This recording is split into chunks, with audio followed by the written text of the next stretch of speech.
say, well, what would you say to Vladimir Putin if you talk to him? The stealth weapon, the power of negotiation. Welcome to a conversation that could change the way you think, negotiate, and influence forever. Why are emotions more powerful than logic? Emotions drive every decision we make. When you learn how to deactivate negative emotions, it gives you a superpower that works on somebody just because they're human. For years, Chris was the man standing between life and death, negotiating with terrorists and criminals where failure was never an option. So here's what you gotta do. You gotta get them on the phone and say. He takes us into the psychology behind what makes people say yes, how to turn a no into an opportunity, and why the smallest shifts in language can lead to massive breakthroughs. It hits the brain in a really different way. It invites collaboration without making people feel cornered. Would you say that that is the most underrated skill for a great negotiator? It's the most common, underrated, underutilized skill, which means as soon as you start, like, you got such a competitive edge on everybody else. The late night FM DJ voice. Why is that so powerful? I do it all the time, and especially like if I owe people money. A salary increase. How do you go into something like that? Don't go in and ask for more money. The magic question is, who have you seen in your eyes as the best negotiator that you've ever seen? wow. Welcome to a conversation that could change the way you think, negotiate, and influence forever. My guest today is none other than Chris Voss, former FBI lead hostage negotiator, best-selling author of Never Split the Difference, and the world's foremost expert on high-stakes persuasion. For years, Chris was the man standing between life and death, negotiating with terrorists and criminals where failure was never an option. Today, he brings those same razor-sharp strategies to the boardroom, the deal table, and even our daily lives, helping leaders, entrepreneurs, and professionals to master the art of tactical empathy, emotional intelligence, and winning without confrontation. He takes us into the psychology behind what makes people say yes, how to turn a no into an opportunity, and why the smallest shifts in language can lead to massive breakthroughs. Whether you're closing a multi-million-dollar deal, resolving conflict, or simply trying to become a better communicator, this is an episode you can't afford to miss. Chris, welcome to Power Play. I'm happy to be here. Thanks for allowing me to come in and have a conversation. You have an incredible background. You have negotiated with some of the world's most dangerous people. What are some of the biggest misconceptions about negotiation? Um, uh, that the other side sees it the same way you do, that your perspective is their perspective. People are usually shocked that someone can see the exact same set of circumstances and see it completely differently. And that's really the beginning of empathy, which is understanding how the other side sees it. Not agreeing with it, just being able to say it out loud. And a lot of people are scared to do that because they think they're giving in, they think they're agreeing with the other side. You know, I was having a conversation just probably about 2 weeks ago. I was at the World Economic Forum in Davos, bumping into some people on a train and discussing Russia, Ukraine, and they're supportive of Ukraine. And everybody pays lip service to empathy. Yeah, you know, I can articulate empathy. And they say, well, what would you say to Vladimir Putin if you talk to him? And I said, well, empathy. What's his perspective? And they go, well, I don't know, you know, he illegally invaded Ukraine. Well, that's not his perspective. His perspective is his country's been invaded more times than it's invaded other countries. His perspective is they have no deep water ports that are open year round. His perspective is they don't have an agricultural industry that'll sustain their population. And the people that I was talking to in support of Ukraine were all arguing that. I said, well, I didn't say I agreed. Everything I said was his perspective. But people get inflamed so quickly that they can't even articulate the other side's perspective. They're afraid they're not defending their own position. But boy, if you can cross over to the other side, it's amazing how you can influence people. I love that you're talking about that because most people would be very strongly for one side or the other. How would you even go into something like that? Would you be able to solve an issue like that using something like empathy? Because you talk about the power of emotional intelligence in your book, Never Split the Difference. Why is that? Why Are emotions more powerful than logic? Yeah, logic is in the eye of the beholder. It's like beauty. But emotions drive every decision we make. And that's a hard thing for people to wrap their minds around too. You make every decision based on what you care about. Every decision. Which by definition makes your decisions emotional because it's what you care about. So understanding what people care about, and then there's some commonalities that everybody cares about, things they're willing to die over. People are willing to die over their autonomy. Immediately after autonomy, their agency, your ability to affect your own life. And start taking that in perspective, then now what does it work?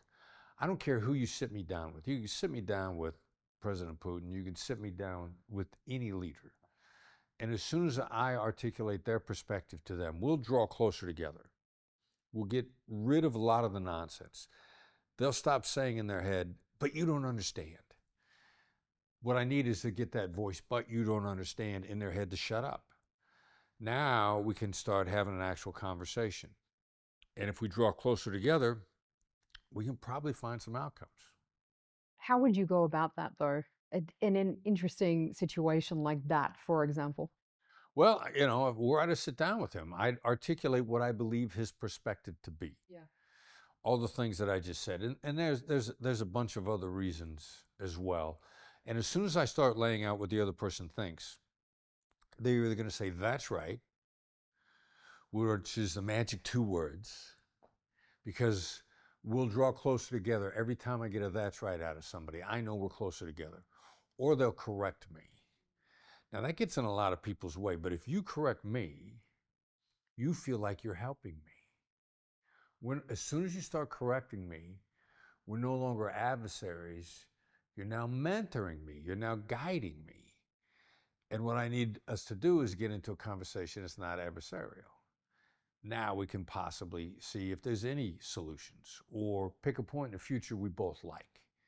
Now let's work our way back from there. You talk about tactical empathy. This is something that you talk about a lot. How is that different from empathy? What does that mean when you say tactical empathy? Well, empathy, the way I use it, and the way it was originally intended, is not sympathy, it's not agreement, it's not even compassion. It's just identifying how you feel and then expressing it with not agreement, without disagreement. Now, if you can do that, it becomes unlimited. You can sit me down with anybody. You can sit me down with the head of Al Qaeda. You can sit me down with the head of ISIS. You can sit me down with Elon Musk. You can sit me down with the head of Dodge. You can sit me down with anybody for me to be able to express your point of view without agreeing with it. And so tactical, originally we put tactical in front of it to make people that are scared of the word, that think it's weakness or agreement or sympathy, to get them more comfortable with using it. It's kind of like a Navy SEAL. You can't, U.S. Navy SEALs, these are badass, if you will, knuckle dragging, dangerous human beings. And if you were to tell a SEAL, we're going to teach you yoga breathing today, they'd be like, no, we're not doing yoga. But you can say, we're going to teach you tactical breathing. And they'd be go, okay, I'll do that. So it's to, not make the word seem like weakness. Because we talk about it as like a soft skill. It's still Yeah, called a soft skill. So it's right. not very attractive to go, yeah, we're going to be empathetic now. Right, exactly. Yeah. Right. Yeah. But it's actually the key to power negotiations. It's the stealth key, the stealth weapon, the power negotiations, because power negotiations are based on power relationships. And I'll establish a powerful relationship with you with tactical empathy, where no matter what the outcome is, you're always willing to deal with me again. Which means you might not get that much, but you're not mad at me. You're going to want to deal with me again because there's something about the way I dealt with you that'll always leave you open to talking with me. And that's the key to power negotiations. Give us an example of that. Like, how would you go through that with someone? I'm coaching recently an extremely successful business person. Extremely successful, looking to buy a professional sports franchise. And this individual, in the investment in the franchise, he's got a core group of key people. And suddenly the investors on the other side are, they're not they're not calling him back. They ghosted him, to use a phrase. Not returning his phone calls, not returning his emails. And he lays out to me what happened. I said, you handed him off to your most trusted employee to close a deal because you value them so much. They felt like they were delegated to an assistant because you didn't value them. So your intent versus your impact. So here's what you got to do. You got to get them on the phone and say, you feel like I treated you like you weren't important. You feel like I delegated you to an underling because they didn't care about you, and this is just another transaction to me, and you don't matter to me at all. Now, again, every one of those statements is you feel, you felt. He gets his counterpart on the other side, side on the phone, and they say, that's it exactly. And they go from not responding to the emails to now they're back on track in the negotiations. Because your intent, when it goes bad, you got to understand the impact is probably the opposite of what you intended. It's so easy to misunderstand somebody's actions. And then human beings will always come up with an explanation where it was negative. They were mistreated. The negative emotions kick in. How do you tap into that? Because sometimes you have like leaders who might do something, with their employees or with colleagues or somebody else, and they don't have that kind of self-awareness that lets them know that this is the situation. How do you tap into that kind of self-awareness where you understand that and then you can turn it around? It's just practice. It's a learned skill. And if you just try to learn it a little bit at a time, then it grows very quickly. The first clues is usually if you say to yourself, geez, I hope this isn't what they're feeling. Your gut instinct is telling you it's there. So instead of saying like, oh, I hope you don't feel like I treated you like you weren't important, your gut instinct has alerted you. So instead you say, you probably feel like I treated you like you weren't important. It's being able to listen to your gut and then saying to yourself, what do I want to deny? Well, now instead of denying it, then I just call it out with no denial and no explanation.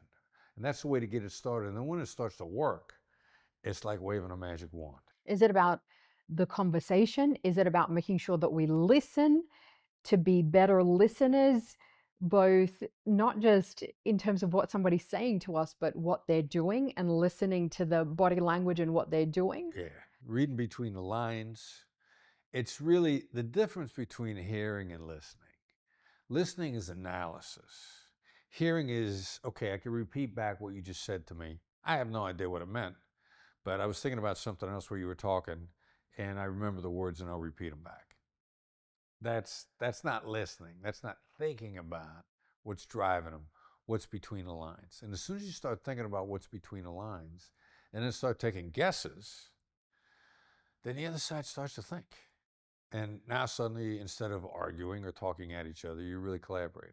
Would you say that that is the most underrated skill for a great negotiator? Is it listening or is it something else? Nah, it's listening. It's the most common, underrated, underutilized skill, which means as soon as you start, like you got such a competitive edge on everybody else. And it's in every aspect of your life. I'll give you another example. Again, I was at Davos World Economic Forum a couple of weeks ago. You're ready to get on a plane. My girlfriend's passport is not got enough room left on it for us to get into Switzerland. It was we didn't understand the rules. A lady at the airline looks at my girlfriend and says, "You can't get on a plane." She's like freaked out. Like, what do we do? So we're going to connect to New York anyway. I called my assistant. I said, set up an appointment. There's got to be consulate in New York. I know they got one-day passport services usually. Should be able to get it fixed in a day. My girlfriend will show up a couple days after me. She calls the consulate. Woman at the consulate says, "Nah, we don't have anything. Next week in Connecticut." And all my assistant says is, it seems like you guys are really busy there. Now, here, that's a label. And hearing a label, for whatever reason, starts to make the other person think. And she says, yeah, we really are. And she says, it seems like it must be hectic. You must have people like that coming in all the time, being very demanding. And the woman's like, yeah, that's right. She says, let me look at the calendar. And she says, oh, we got something first thing in the morning on Tuesday, which is exactly what we were looking for. And she says, I'll book her in first thing in the morning on Tuesday. She can have her passport by the middle of the afternoon. She get on a plane that night. There's something about using the skills with somebody and reading between the lines. There was something in a woman's initial ad, we really don't have anything. We're really busy here next week in Connecticut. Well, what's between the lines? She's overworked. She's overwhelmed. Lots of demanding people coming in here. And my assistant, Lauren, just says, yeah, it's, seems like you guys are really busy there. Why is labeling so critical here?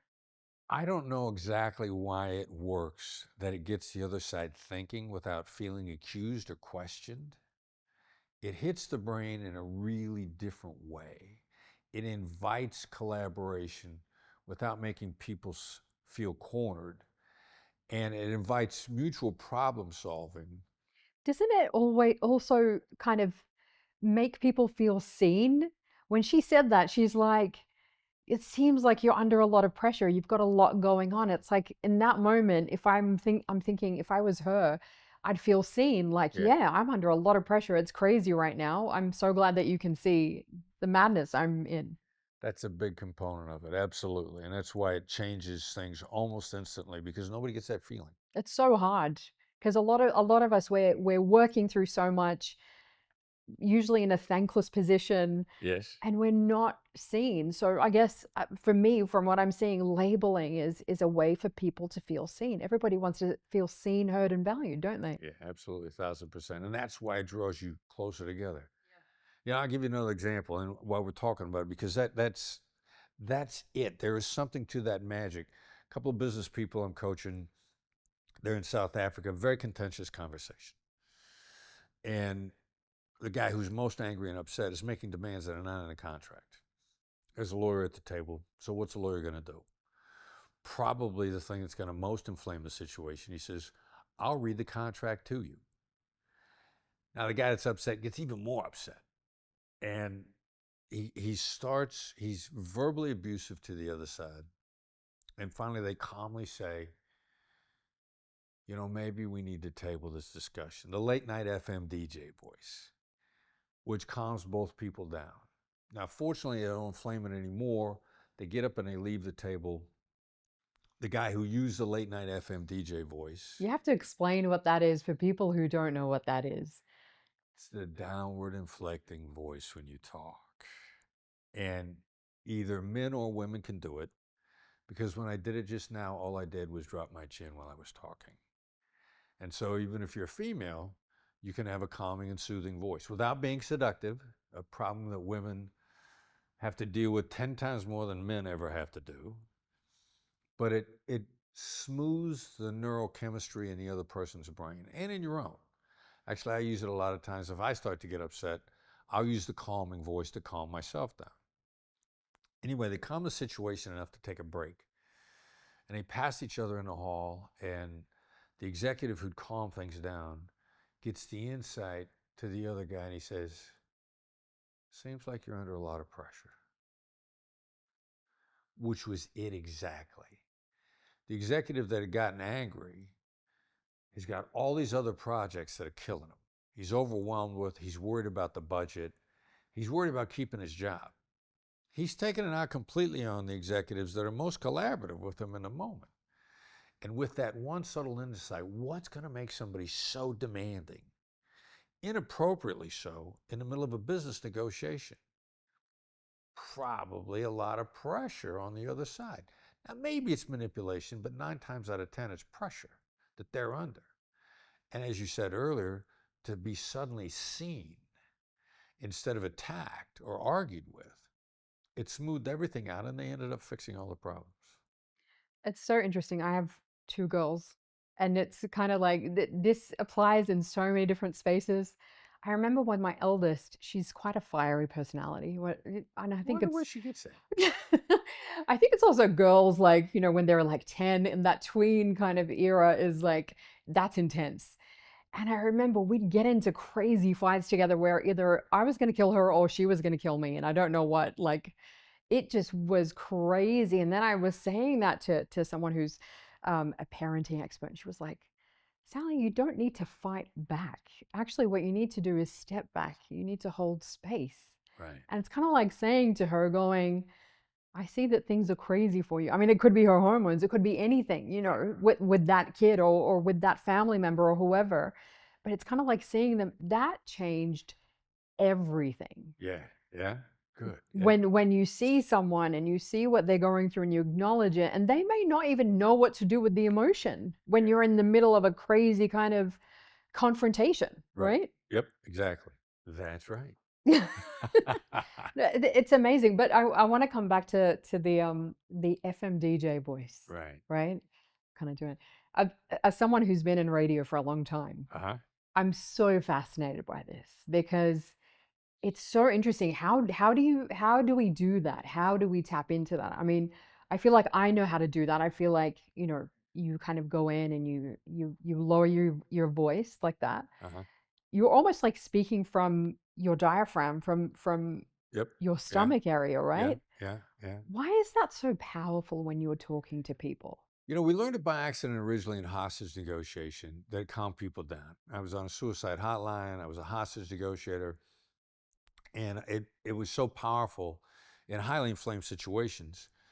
I was teaching it one day, and there was a psychologist in the room that was a hypnotherapist. And he says, that's exactly what we learn to soothe people so we can hypnotize them. And now I know also it triggers a neurochemical change in the brain, which means it's not a psychological reaction, it's a chemical reaction where the voice calms down. It's an involuntary response from the other person.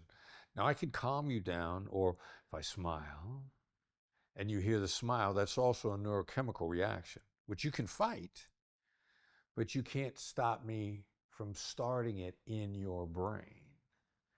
And so then if I don't calm you down the first time, usually by the third time, you'll come down. Or if somebody's really dismissive toward me and I smile at them, and then I smile when I speak about 3 times, they can't resist it anymore. And suddenly they'll be smiling back. I know, it's just crazy, right? You can't resist when you see someone, that's why we say smile and the world smiles back at you, right? Very true, yeah. It's wild. What does that do to the whole thing? It just brings down everything and connects you with that person? Each way it connects you in different ways. Calming and soothing somebody, they feel less attacked. Key to negotiation is often removing yourself as a threat. And so the voice makes you feel less attacked. If I'm smiling, there's some data out there that says you're 31% smarter in a positive frame of mind. And it feels more collaborative. So the smiling voice actually makes us both smarter, and you're more likely to collaborate with me because, again, you don't feel attacked. I love that you're saying the smiling voice, because you can actually hear, even if you're not seeing someone, you can actually hear them smile. So if you're talking to someone on the phone or whatever, they can hear you smiling. Yeah. It's amazing that the effect doesn't even have to be visual. Yeah, I do it all the time. And especially like if I owe people money. It works. If I got an overdue bill, I did this a couple of years ago. I had a medical bill. It was about $3,000, and I owed it, and I was getting ready to pay it. And I remember I was in the middle of the morning. I'm in a good mood. I'm feeling kind of playful, so I go, you know what? Let me just call these people on the phone, see what kind of discount I can get. And I'm ready to pay the whole thing. And so they pick up the phone, and I go, I owe you money. And the girl on the other end of the phone actually starts laughing. She's in collections. She's in debt collections. It was about 60 days old. And I said, I got to pay this thing before you guys come to my house and drag me out of here, take me to jail. And she laughs and she goes, yeah, because we've done that in the past. Now she's laughing with me. It was actually about $3,500. So I say, if I pay this whole baby right now, how much of a discount can I get? Completely playful voice the whole time. And I hear her talking in the background. She turns around. She goes, $700. And I'm thinking, calculating in my head, that's, I would have been happy with 10% off. This looks like it's going to be about 20%. I love this. And I go, you're going to give me $700 off? She says, no, $700 to settle the whole thing. Because I was playful with her. And she felt like giving me a deal, and she cleared it with her boss to give me a deal. And she could tell that I was, I'm gonna pay this whole thing right now. I was sincere. Sincerity is a critical issue. One of my currencies is my integrity. I'm gonna live up to what I say, and you'll feel it, and you'll hear it in my voice. Yeah. And it's just amazing what people can do for you if they feel like it. That is so interesting, like the playfulness, bringing even into a serious situation, coming in and being playful can take you into places that the other side wasn't expecting and that maybe you even weren't expecting, right? Right, yeah, exactly. And a lot of people do this already. It's the same as self-effacing humor. Yeah. Let me laugh with you about me. Right. And suddenly, constantly, it's amazing the changes you can get from people. A lot of people fear rejection when they're negotiating, especially if you're a people pleaser. Yeah. And I would say, I feel like women suffer from this more than men. So, how do you turn a no into an opportunity? Yeah, well, women are probably nurtured more to be people pleasers. There's a really interesting conversation about gender, nature versus nurture. And so there are different things that women are nurtured to do sooner than men are. Women are also nurtured to be more emotionally aware than men are sooner. So consequently, this particular type of negotiation, women pick up faster than men. I've seen it constantly. The women will pick it up faster because little boys are taught to fight. Little girls are taught to use emotional intelligence to figure it out. So typically women get a head start. Now then later on in life, are you taught to be nurtured to be a people pleaser and not be assertive? That's kind of the second challenge. But getting to your original question, the word no. I make you feel safe when I get you to say no. When I try to get you to say yes, you're wondering where the hook is. If I say to you, would you like to make more money? Would you like to live in a luxury apartment in Dubai?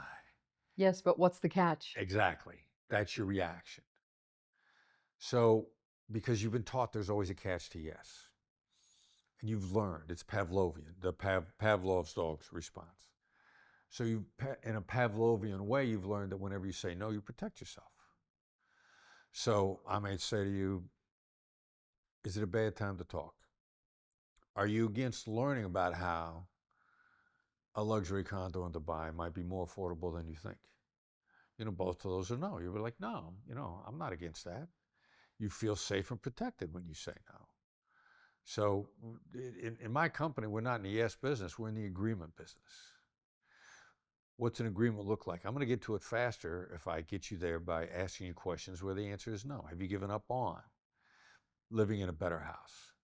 Are you against learning about the advantages? What's getting in the way of you living a better life? These are all counterintuitive ways to the way most salespeople are taught to, build it through yes. Well, we don't go to yes because I know that you're going to worry about what the catch is. That's so interesting because I feel like, you're giving people that choice to be able to say no. But at the same time, for those of us who go in really scared, into a negotiation, let's say it's for, a salary increase, for example. How do you go into something like that when you're afraid that, afraid of asking for what you want to begin with, afraid that the other side is going to say no, afraid that it's going to come across the wrong way, that the relationship will be soured because of this negotiation if it doesn't go your way, or even if it does.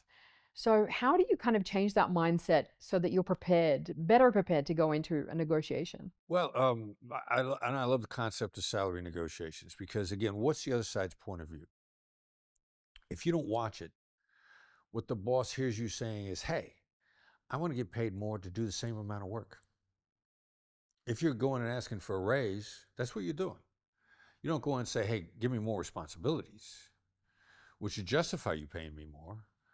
You want to say, hey, I want you to pay me more for doing the same work.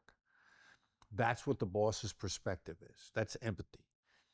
Also, bosses, when you walk into the boss's office, when you want something, bosses are conditioned that if an employee comes walking in my office, it's for selfish reasons, not a flip side. How do you change all that? Don't go in and ask for more money.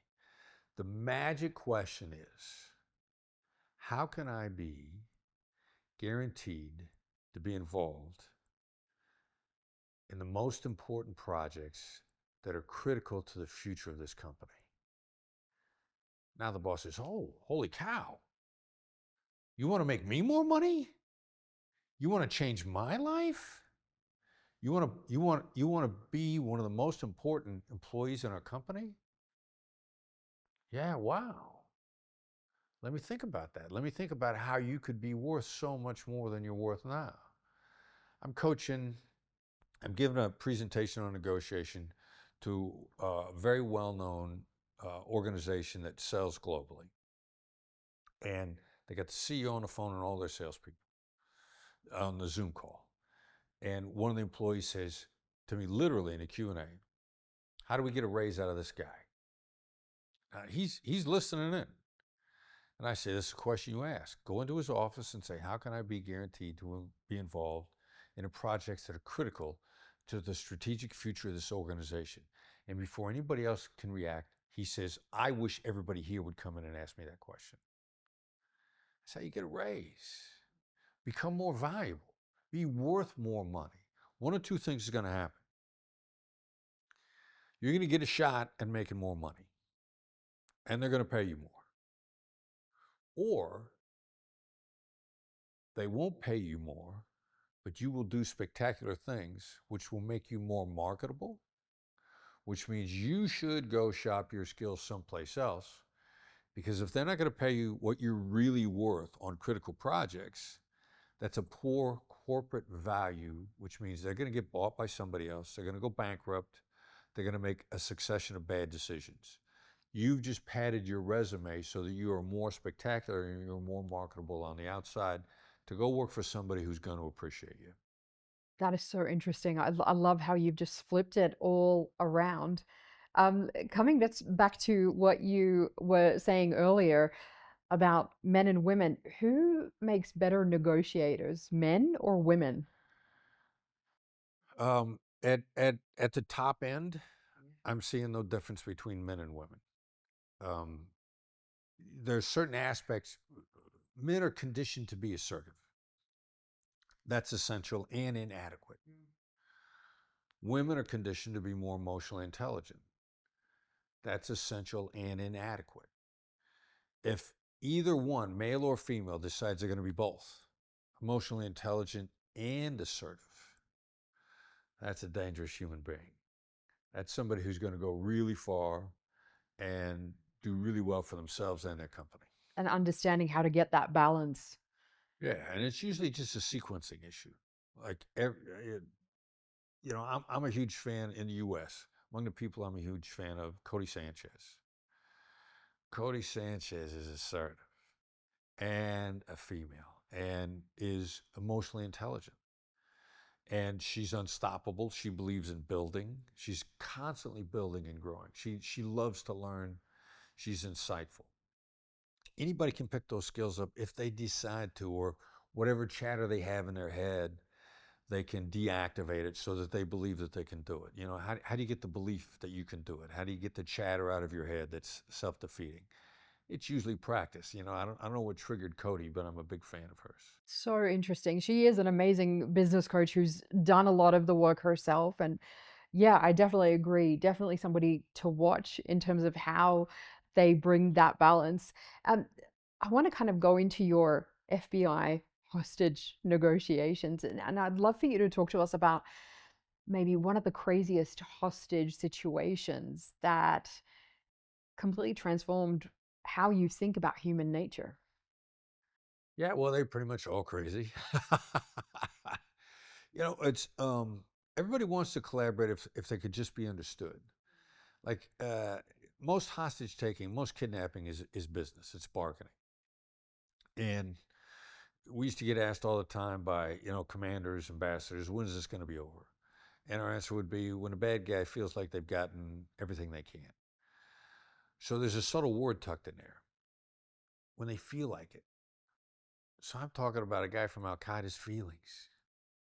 I'm talking about a guy from ISIS's feelings. When they feel like they've gotten their objectives. Not that they did, but they felt like it. They felt like they worked really hard. They scratched and clawed for every inch they got. So it's about understanding what influence and what empathy actually does. I mean, I start laying empathy on a bad guy. He's not going to know what to do with himself. He's never been hit with it before. He doesn't know how to react. He's caught off guard. And that's how I get behind a bad guy's defenses. So, I'm Abu Sayyaf in the Philippines. One of the first cases that I worked there, the hostage ends up walking away. We held him at bay, basically for 8 months. They were going to kill the hostage on several different occasions. And we effectively applied emotional intelligence to deactivate their rage. So they become so relaxed and so worn out through the process that ultimately our hostage just walks away on Maundy, Thursday, the Thursday before Easter. I'm back in the Philippines about 3 weeks on another case that's just getting started. And I connect with the negotiator that I'd coached on the first case, and he says, "You're not going to believe who called me on the phone." I'm like, yeah, I don't know who called you on the phone. The bad guy's main negotiator, who was a killer, who was a bad guy by anybody's definition, called the negotiator I've been coaching on the phone after he lost his hostage and complimented him on the job that he did in their conversations and told him he didn't really understand what happened, but he knew that there were several times that he wanted to kill the hostage, kill the American, and something that the guy was coaching stopped him from doing it. And he said, "You're really good. They should promote you." What did he say? What did he do? We just used empathy. One of the biggest turning points, one of the most contentious moments in the negotiation, I coached him, say everything he said that justifies what they're doing. Say it all. And you know what? Let's think of some stuff that's implied.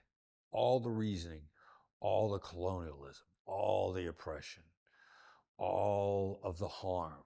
The Philippines has had marauding colonial invaders for 500 years. The Spanish went plundering through there. The Japanese have plundered through there. They believe the Americans have plundered it. Let's say everything he's telling us justifies this particular kidnapping. And then we're just going to go silent, not argue any of it. And it was a long, long summary of things that he'd been spouting off in the media and at us on the phone. And I said, when you get done summarizing all of his perspective, go silent and just wait. That's usually the most excruciating moment. And I said, if you've hit it right, he's literally going to say, "That's right." And in the silence, they sat there and waited, and the sociopathic murder and terrorist on the other side said, "That's right." And then they sat there for a few moments. At that point in time, there was a $10 million ransom demand on the hostage that they claimed was for economic damages. And they said, let's talk again in a couple of days. They never mentioned ransom again after that. We went from $10 million to zero in the "that's right" moment. And that held through the duration of the kidnapping till finally, when it was all over, the terrorist called the hero on the phone and said, "You're really good. They should promote you." Again, I feel like it's that thing of just being seen. Like literally everybody wants to be understood. There's something that resonates deep within every human being, no matter who they are. There's a contention that we're born as human beings with sort of a set of original equipment emotions. What happens to us after that shapes us in many ways, but there's still, the contention is there's 5 basic core emotions that if you're human, you came to the planet with. And that's why empathy works on everybody. The 5 core emotions being? They originally cited as fear, anger, disgust, excitement, sadness, and joy. That may be 6. And there's a lot of discussion. Is it joy? Is it happiness? Are there 5? Are there 6? Are there 10? But nobody's really arguing that there's original equipment emotions just because you're human. And whenever you look at the list, you also see that the majority of them are negative. And so when you learn how to deactivate negative emotions through the application of empathy, it gives you a superpower that works on somebody just because they're human. He kind of keeps coming back to that thing of, as you say, everybody's human. It's almost like tapping into that core pain point, that core trauma that has led that person to becoming who they are and doing these bad things that we see them doing. There's a core pain and there's a core trauma. It's almost as if you tap into that and see it and understand it, it's the key. Yeah, without question. And tapping into it deactivates it, either entirely or partially. If it deactivates it entirely, now you got a deal. If it deactivates it partially, you're closer to a deal. So there's kind of no downside to taking that approach. What are the key psychological triggers that are most likely to get someone to say yes? Well, to feel heard and understood, because some people are always trying to make their case.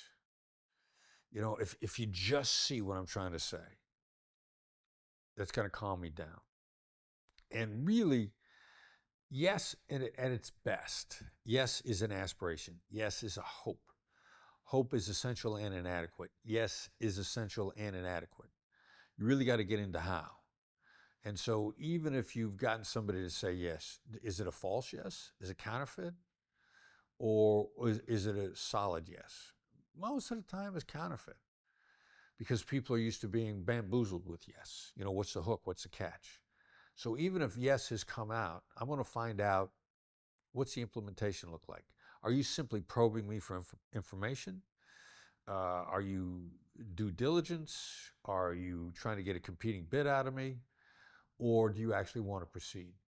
And so yes is nothing without how. I'm going to start talking about how right away to find out whether or not you just are pumping me for information or you want to really deal with me. Yeah, asking the right questions. I think that's critical in these situations, isn't it? Well, questions usually, but sometimes you might be too tired for me to ask a question. So I could say to you, how do you want to proceed? Or I might say to you, I use a label, seems like you got some ideas on how we should proceed. The second one is probably going to get a better answer, and you're going to love sharing it with me. And if I say to you, how do you want to proceed? That make you stop and think long enough that you won't give me a straight answer. You're going to give me an answer that you've considered before you've given it to me. And so if I say, seems like you got some thoughts on how we should proceed, you probably just give it to me straight away. Yeah.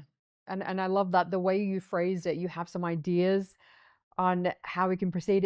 It sets it all up. It throws it back in their court and it sets it up for it to be implemented. Yes. And to go ahead and to just do it and to just move forward. Because I think once, like you say, once people get a yes, they don't know where to go from there. What's the next move? Yeah, exactly. We think that, we've waved the magic wand and things are going to fall into place, which is rarely the case.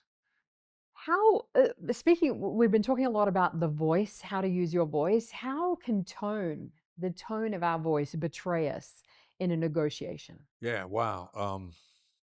It's alignment. I could say, that was a great question.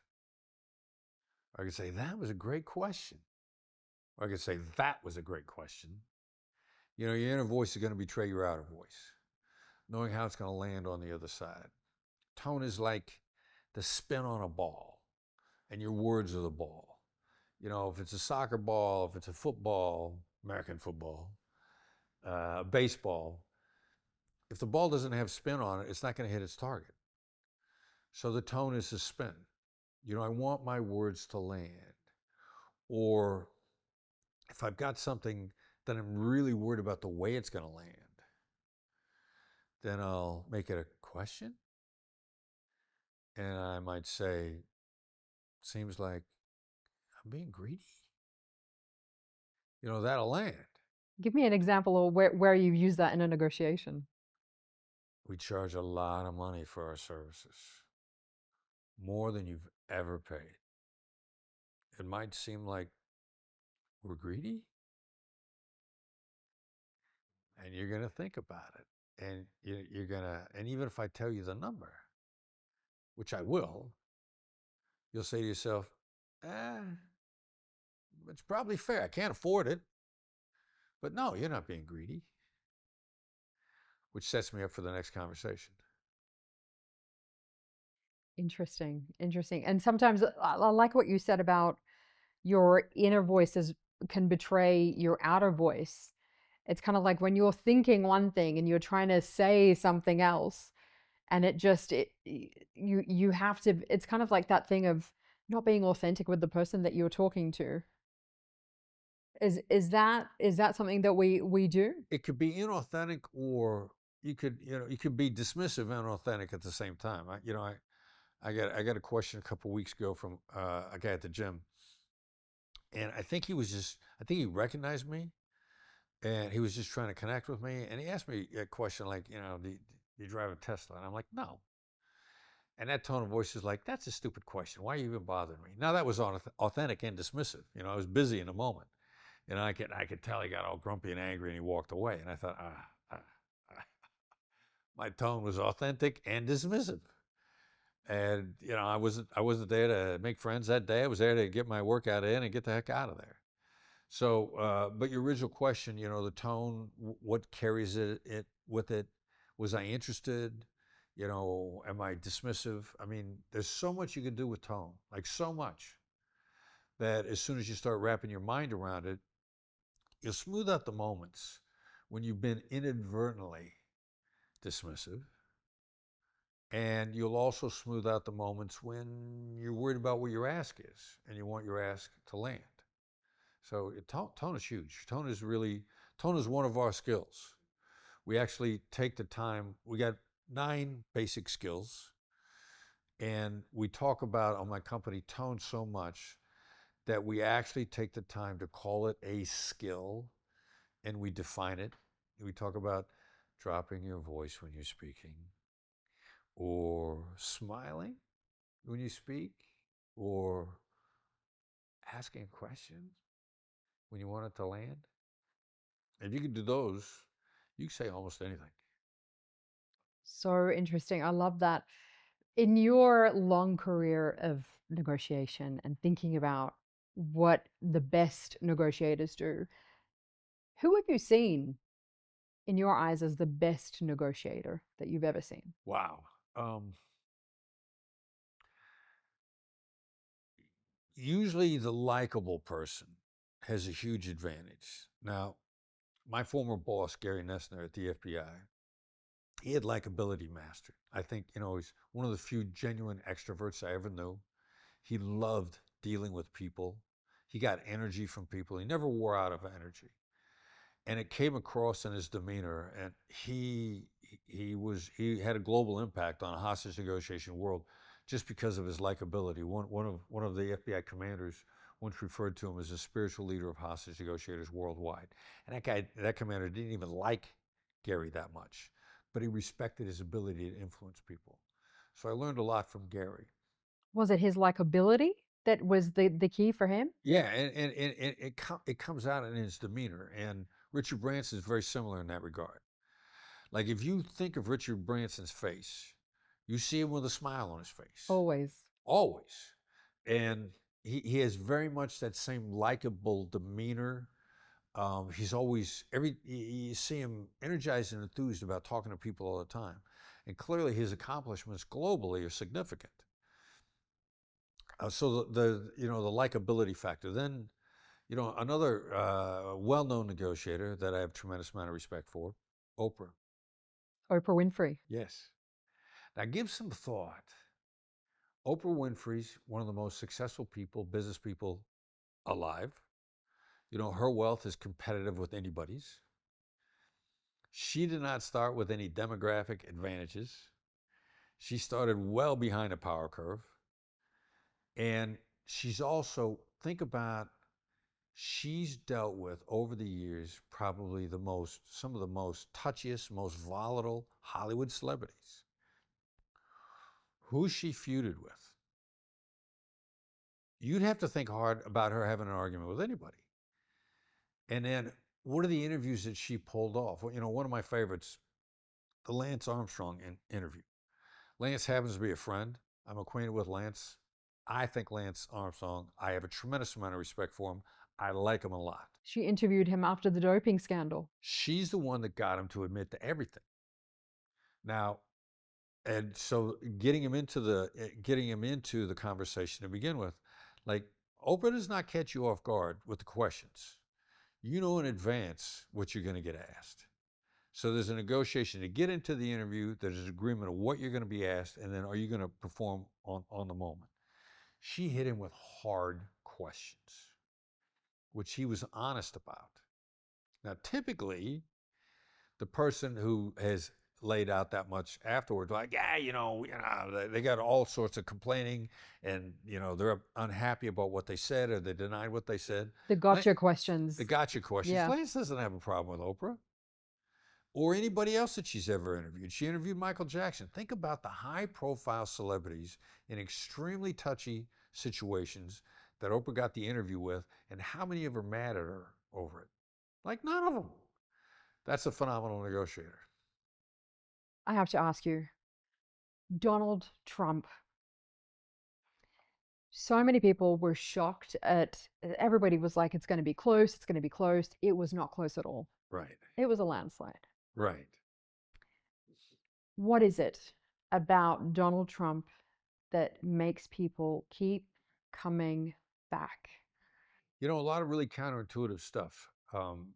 Because, and again, I keep referring to being in Davos a couple weeks ago. I'm on a panel discussion with one of his former ambassadors. That guy's getting ready to get another ambassadorship. And what we focused on is predictability. Like, if you take predictability, if you take the word trust out of your vocabulary, put predictability in it, it makes you more trustworthy. What Donald Trump says about what he's going to do in private and what he says in public are the same thing. He's eminently predictable. How many politicians say one thing and do another? How many politicians you have no idea what they're actually going to do because they never do what they say? And they never tell you what they're thinking, and he's they never straight tell you up. what they're thinking. And if anything, Donald Trump is eminently predictable. And in a world that's tired of politicians where we have no idea what they're going to do, like, everybody agrees, well, you know what? I may not like him, but I'm not going to be surprised by what he does. I'm not going to be surprised by what he calls for. So I think the fact that, what he says in private and what he says in public line up, because he's predictable. And then that creates a trustworthiness. I love that you're talking about trust there. What is it that builds trust? How do we instantly build trust with someone? Predictability. Now, that seems obvious. But, for example, in business deals, most people only contact their counterpart when they have good news, immediate contact. When they have bad news, they should, but they don't contact them until they think they can fix it. So they keep people in the dark. What I coach everybody that I train, whoever you're dealing with, always have scheduled contacts. Never let the other side wonder when you're going to speak again. So that puts predictability back in their life. Like, I don't know when I'm going to hear from Chris. No, I'm going to hear from Chris at 10 o'clock on Wednesday, and he always calls at 10 o'clock on Wednesday. You got to be on time. Don't make people wait. And then if we're working on a project at 10 o'clock on Wednesday, I may call you and say, hey, there's nothing new. And you're going to be relieved because you're going to go from wondering to knowing what the situation is. And then when we have another scheduled call, I'm going to make that call no matter what. Become predictable in your contacts. And now suddenly you are trustworthy because you're predictable. Is there something else about Donald Trump that makes him a leader that everybody is? I mean, I feel like it's different this time, different to the first term when he was in office. everybody's gravitating towards him in a way that we did not see the first time he was in office. What is different? Well, I think he's smarter. You know, if nothing else, the guy learns like crazy. He picks things up really fast. I think he's done a much better job of bringing a team in this time. I think that he was caught a little off guard when he won last time around. I think it was as much about marketing as anything else. I think at one point in time, he probably thought, the hell with it. I'm going to run for president and see what happens.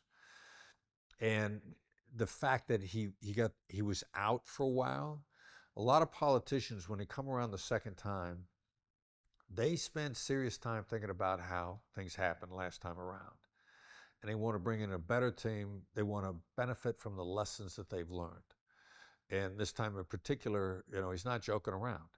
And you want somebody to hit the ground running and to do what they said they were going to do, instead of typical politicians making a lot of promises and then not following through on any of them. Like he and his team hit the ground running on exactly what they said they were going to do the moment he got in office. As a matter of fact, he started the ball rolling before he got there, which is what you want from any employee. Somebody gets a fast start on what you agreed they were going to do. And I think that's one of the reasons so many people are attracted to what he's doing this time around.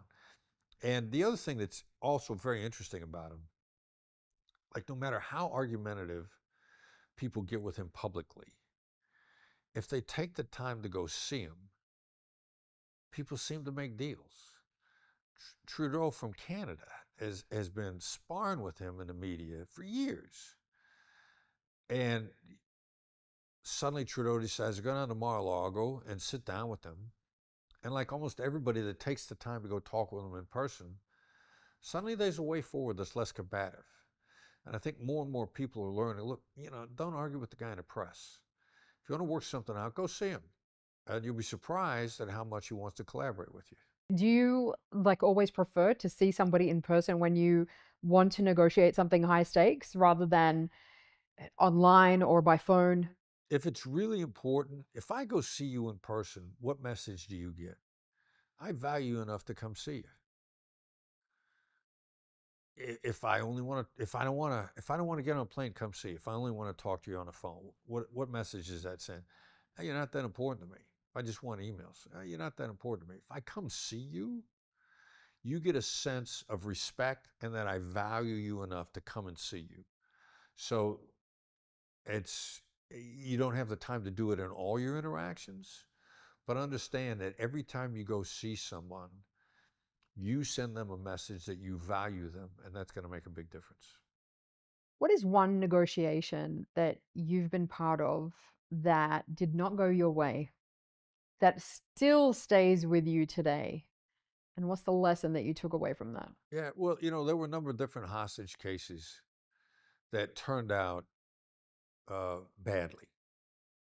You're not gonna be successful every time.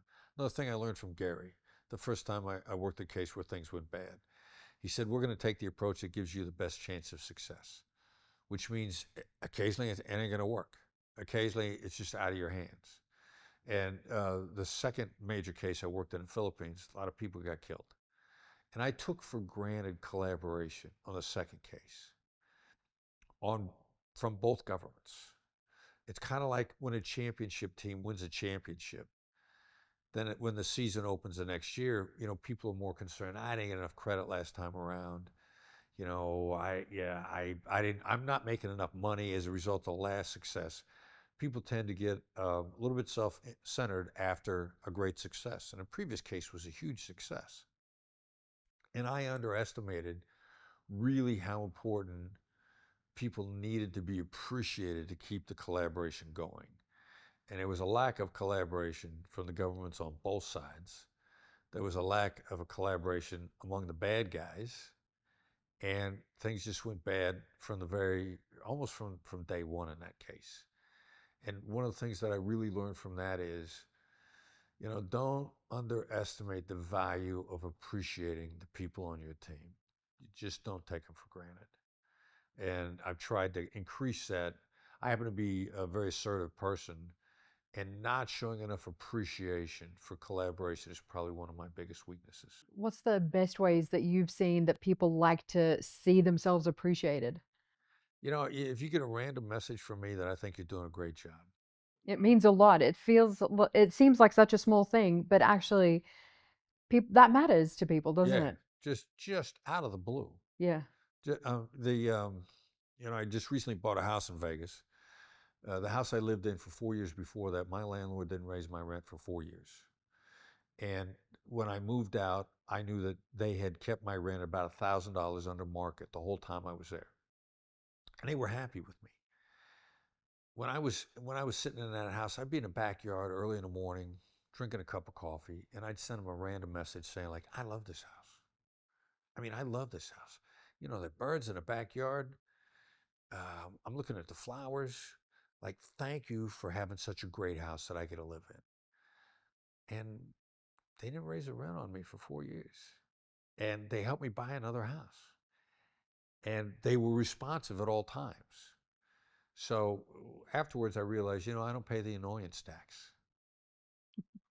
It's so true. Like building that relationship, even with small things, can take you so far, can't it? Yeah. Amazing. Um, if you were coaching somebody to close a $1 billion deal, what's the first thing that you would tell them? Think about how the other side sees it. Tell them how you think they see it. Talk to them about one of the magic phrases is, what I want is for us 10 years from now to look back at this moment and celebrate all the prosperity we've had over the last 10 years. Because in that $1 billion deal, what you're really trying to do is build a long-term future. Now, people get really caught up in how much is this worth right now? And as soon as you get them in the long-term view of long-term prosperity together, they're always either more willing to sign the deal that's on the table because what it's going to lead to, or they're more willing to iron out the problems you have now because of what it's going to lead to. Mutual long-term prosperity. This is not a one and done. This is us making a lot of money together. And as soon as you really feel that I want you to make a lot of money over the course of the relationship, then you're not going to nickel and dime me right now. That long-term vision is critical. Do you think people really underestimate how long it takes to negotiate something meaningful and something big, and they neglect to kind of build the relationships or do the work to get that thing that they want? I think what they underestimate is how much friction they create inadvertently. And the deal will go faster and quicker as soon as you stop creating the friction. And one of the biggest creators of friction is trying to get somebody to say yes. Then also, not trying to say out loud what you think their perspective is.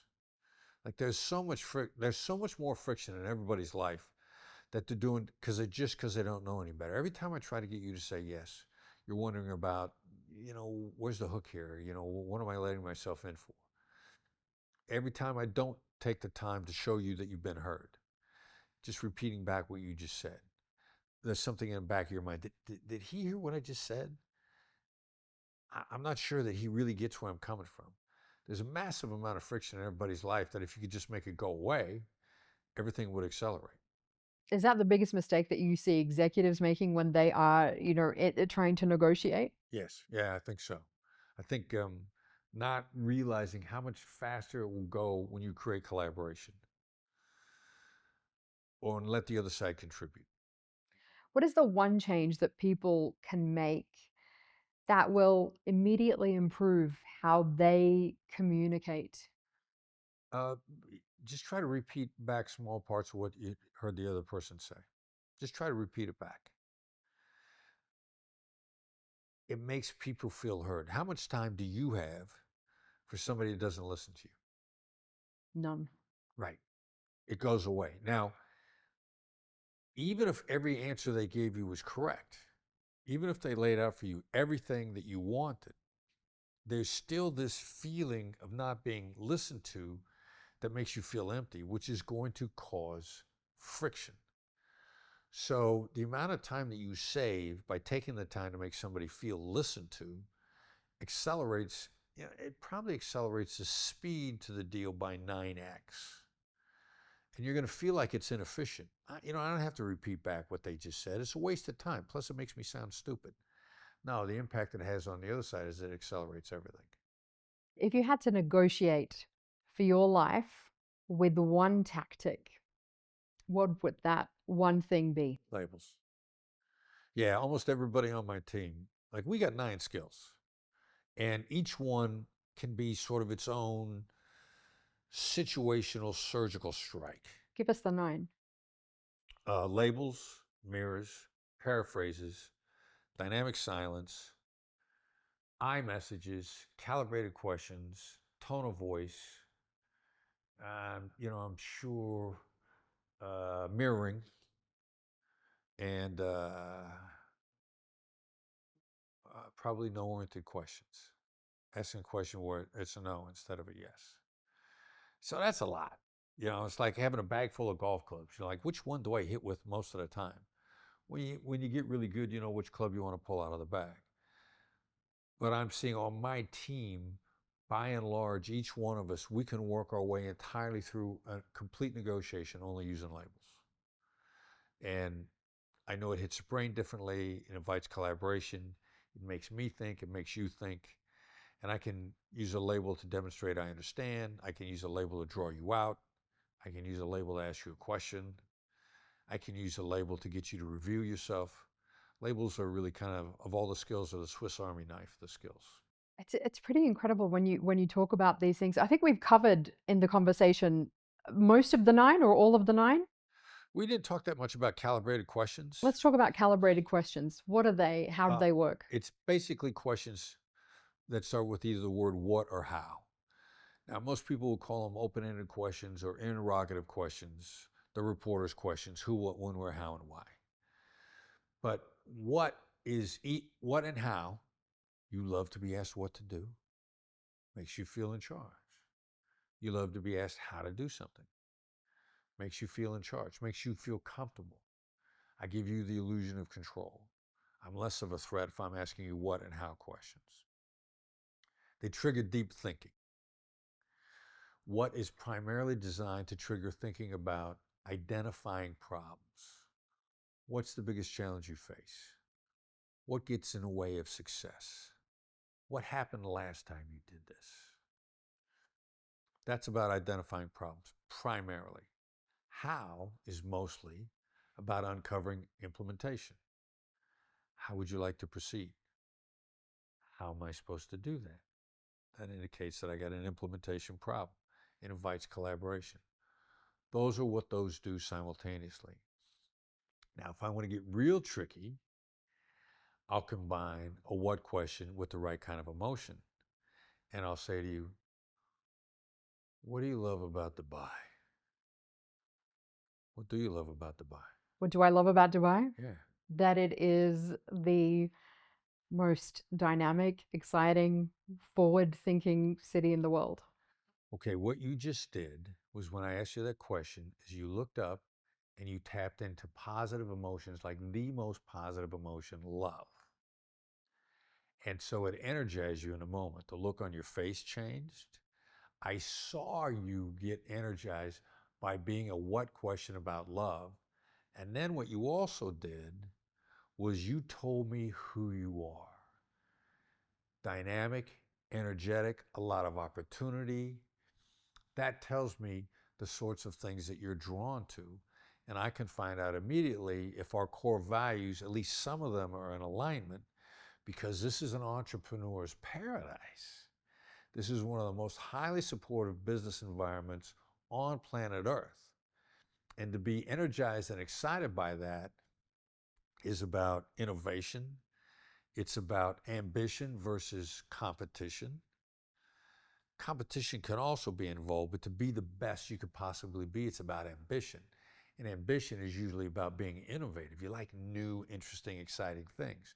You want an environment where you can discover new things, where life is this great journey.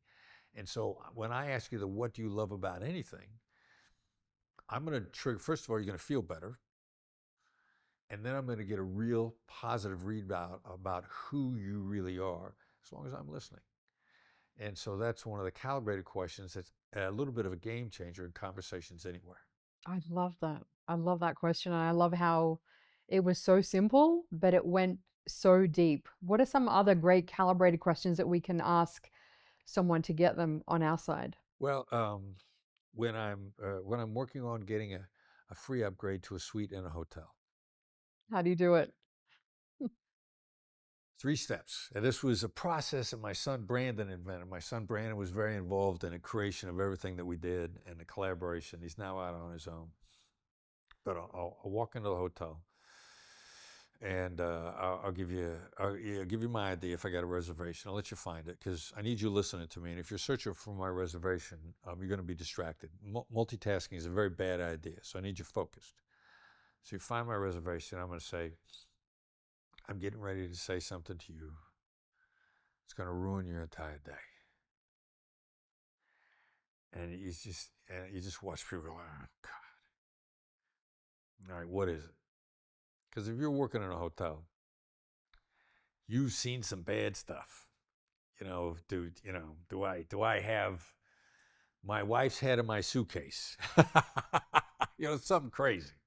Am I planning on staying up in a room for days and barbecuing a goat? Who knows what kind of crazy stuff. If you've been in a hotel, you've seen, and so you're going to flash on that. And so the last impression is a lasting impression. I'm creating a journey for you where I'm going to end up, you're going to feel very good about this interaction. And so what is it? And I'm going to say, I'm going to sound like just another self-centered hotel customer that doesn't care about anybody else and wants something for nothing. Now suddenly you feel better because I don't have my ex-wife's head in a suitcase. I don't have a pet goat out in the car that I want to bring in and keep in a room and feed. Any of this horrible stuff. Suddenly all I am is cheap. Now this is also empathy. If somebody wants something for nothing in a hotel, I'm cheap. I don't care about you. I'm self-centered. So now suddenly I go from a person who's coming with a disaster like this isn't that bad. So the last question has got to be a how question. But I've got to take care of the last obstacle. The last obstacle is how much trouble are you going to get in if you give me the upgrade? So I'm going to say that exactly. How much trouble am I going to get you in if I ask you for a free upgrade to a suite? Now, this whole approach also works no matter who's listening. And I'm in a hotel in New York probably about 2 years ago. Female manager, 5 feet away at the other computer, listening to the whole interaction intently because I've started with, I'm going to ruin your day. She's getting ready to jump in and protect her employee because she didn't know what the heck I'm going to say next. When I work my way all the way through this, she comes over, jumps on the computer, says, because you asked nicely, I'm going to see what we have. And Now, it works. Did I ask nice? It works every time. It works if they could do it. The real issue on an upgrade in a hotel is it's an inventory issue. Do they have it? How many nights do you want it for? And then do they feel like giving it to you? It's always an inventory issue. And then how did you act? And a woman in New York, she starts typing on a computer. She says, look, I got a room I can give you. You want to be here for 4 nights, that's a lot. But if you promise me that you're out of the room by 10 a.m. Friday, you can have it. Like, done. I ain't leaving Friday till 4, but I'll put my bags in your storage locker. I'll be out of the room by 10 easily. What you really want is the reaction is, are they going to check the computer? And you can tell right away if they're checking. Mm. And a hotel I stayed in 2 nights ago in New York again, the guy immediately looked and he's like, you're going to be here 5 nights. I can't give it to you for 5 nights. I'm like, fine. All I wanted to know is, could you give it to me? The other reaction to that is, for whatever reason, if they give it to you or not, your approach is so different. They always remember you. And again, the hotel I was in New York just earlier this week, every time I went by the front desk, hey, Mr. Voss, how are you?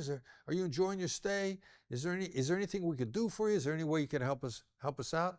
Now, they didn't give me the upgrade, but somehow they felt like I connected with them, that they were looking for another way to help me. They felt like they failed me when they didn't, but I connected with them and what they were going through at the time, and then they felt like I asked in a very caring way that didn't make them feel cornered. And so the issue is, how are they going to feel about your approach? Do they have it? And do they feel like giving it to you? And you're almost always got a second ask in a hotel. So if I don't get the upgrade, if I come back and I need a favor for something else, I want them to feel like I connected with them in a way that nobody else did, so that if they could do it for me, they will. They'll almost feel like they owe you because they couldn't give it to you the first time. Every time. Like every time. I love this. I think the whole team is going to try this one as as they've just heard it. Chris, like just incredible insights all around. But just before we go, I want to ask you, why do you do what you do? What is it that really drives you here? You know, it's fun for me, but you know, every airport I go through, I get stopped by 2 or 3 people. They say, you taught me to make a deal that changed my life. Because of you, I made a deal that changed my life. Now, the important thing about that is, before Never Split the Difference came out, people found out that I, train negotiation. They go like, you know what? I made this deal one time. I had them over a barrel. I made them pay, which means they left an enemy. But now, if somebody says, you changed my life, they never talk about how they exploited somebody. They left somebody behind them that wanted to deal with them again. There's no regret. They're making more money. They're giving their kids a better future. They're literally making the world a better place by better collaboration, better business deals. And I get a real big kick out of feeling like me and my entire team, we feel like, and we have the evidence that we're helping people have better lives. I love that. But something that I picked up on there is, how important is it to leave somebody still on good terms, even if you don't get what you want? It's critical. Why? Because revenge is a dish best served cold, which means if they're going to remember how they were treated, and if they didn't like the way they're treated, they're going to pay you back. They're going to badmouth you in your community. They're going to sit and they're going to wait for the opportunity to take a chunk out of your skin somewhere down the line, and they will at least badmouth you. And your reputation precedes you. Your reputation gets around. If you're known as a hard bargainer, people just stop talking to you. If you crush everybody you deal with, if you slap them around, if you use anger against them on a personal basis, then even if you got what you wanted, they can't wait to pay you back. And the long-term cost of that is extremely high. You got reputational issues. You're going to have to go back to them at some point in time. If you talk to them once, you're probably going to need to talk to them again. I mean, there's just an accumulation. And for the vast majority of people, the accumulation of positive karma is far more profitable. They're more likely maybe not to give you what you wanted, but to even just recommend you for somebody else as well. Yeah. And so, Chris, finally, what is your power play? I came across a book recently called Chatter. And we all know that, like, I don't know, we got 20,000, 50,000, 100,000 thoughts a day go through our head. And we're also told by psychologists and neuroscientists that many of them just repetitive. And, I do gratitude exercises, try to get myself on track at the start of the day. But to keep me in my power, if you will, to keep me in a good mood, to keep my emotional intelligence high, the repetition of not just I'm happy, I'm optimistic. That's not operational. But if I think to myself, I tend to be lucky. I'm smooth. I'm calm. These are operational attributes. These help keep me on track. Or, you know what? This is fun. I'm playful. Like playful is a superpower. If I can have myself There's a difference between being happy and being playful. Happy, who knows what the heck happy is. Playful, that's operational. So if I It's remember, tactical. it's tactical. If I can remember that, that'll increase the chances that we're going to have a great interaction. And if there's a deal to be made, a good deal to be made, then we'll make it. Amazing, Chris Voss. So many fantastic insights. And I think one of the biggest takeaways for me in this conversation is understanding that the little things that we do can have the biggest impact. And the little things that we do to help the other person feel seen, heard, and valued, and there's so many that we talked about today, can have enormous impact, not just in the moment that we're having the interaction, but they bear fruit long term as well. So it's amazing. It's fantastic to have you finally on Power Play. Chris Voss, thank you so much. Pleasure was mine.